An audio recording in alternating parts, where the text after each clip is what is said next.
90 কিলোমিটার/ঘন্টা বেগে ধাবমান একটি ট্রেন 250 মিটারের লম্বা একটি প্ল্যাটফর্মকে 22 সেকেন্ডে অতিক্রম করে। ট্রেনটির দৈর্ঘ্য কত মিটার? মানে দূরত্ব বার করার সূত্র হলো ডিস্টেন্স সমান সমান স্পিড ইন্টু টাইম।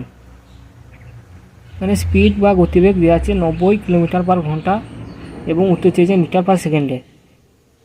তাই ডিস্টেন্স সমান সমান 90 মিটার/সেকেন্ডে করে নেওয়ার জন্য এর সাথে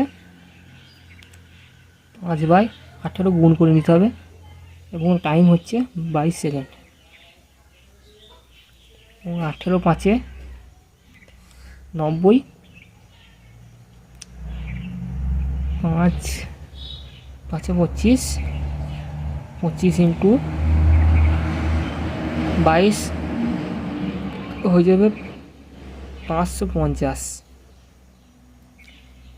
এবং প্ল্যাটফর্মটি যখন অতিক্রম করে ট্রেনটি নিজের দৈর্ঘ্য অতিক্রম করবে, তাই ট্রেনটির দৈর্ঘ্যের থেকে বাদ দিতে হবে 250।